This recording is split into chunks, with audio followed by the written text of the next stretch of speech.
মার্চে আটকে পড়া 18,000 কর্মীকে মালয়েশিয়া পাঠানোর প্রক্রিয়া শুরু হবে। এছাড়া এজেন্সির কাছ থেকে টাকা ফেরত নেওয়ার চেষ্টা করা হবে, এমন তথ্য দিয়েছেন প্রবাসী কল্যাণ ও বৈদেশিক কর্মসংস্থান সচিব। সকাল থেকে ভুক্তভোগী শ্রমিকদের বিক্ষোভ ও অবস্থান কর্মসূচির পর এমন ঘোষণা এসেছে।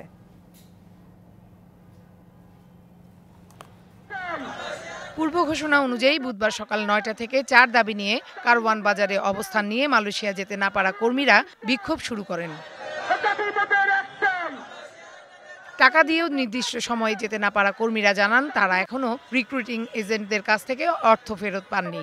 অর্থ ফেরত সহ বিভিন্ন দাবিতে তাদের এই অবস্থান। গেল বছরের কলিং ভিসায় মালয়েশিয়া যাওয়ার কথা ছিল তাদের। ডক্টর ইউনূসের কাছে আমাদের দাবি একটাই, আমাদের উনি মালয়েশিয়া যেভাবে হোক আমাদের পাঠানোর ব্যবস্থা। আমরা প্রত্যেকটা ফ্যামিলি আমরা অসহায় হয়ে গেছি, আমাদের মৃত্যু ছাড়া এখন করার কিছু নাই।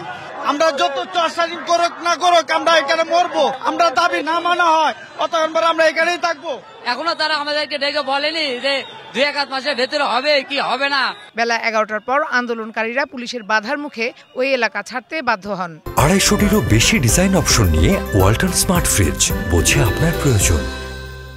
ওনাদেরকে আমরা অনুরোধ করেছি, কারণ আশেপাশে অনেক হাসপাতাল রয়েছে, অনেক ক্লিনিক রয়েছে যেখানে আমাদের অনেক ক্রিটিক্যাল রোগীরা নিয়ে যাওয়া হচ্ছে, তো তাদের যেন যাতায়াতে বিঘ্ন না ঘটে। এরপর মিছিল নিয়ে অবস্থান নেন রমনা প্রবাসী কল্যাণ ভবনের সামনের সড়কে।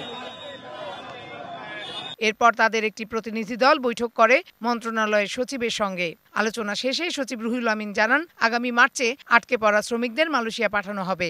ফেব্রুয়ারি শেষে আরেকটা মিটিং হবে, তার কারণ আমাদের তরফ থেকে যা যা ইনফরমেশন, যা তথ্য দেওয়া হয়েছে ওনারাও আমাদেরকে শেয়ার করেছেন। আমাদের যে মোটামুটি আমরা যেভাবে তাদেরকে অ্যাপ্রোচ করেছি, ওনারা নীতিগতভাবে অনেক জিনিসই মেনে নিয়েছেন, যাতে কর্মীদের জন্য আর কোনোভাবেই নতুন বার্ডেন না হয়, সেগুলো আমরা চেষ্টা করি। মূলত দীর্ঘদিন বন্ধের পর মালয়েশিয়া শ্রমবাজারের পথ খোলে 2022 সালের আগস্টে।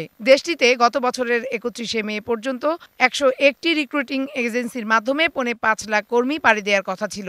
তবে টিকিট জটিলতার কারণে যেতে পারেননি প্রায় 18,000 কর্মী। Farhana Juthi, DBC news, Dhaka.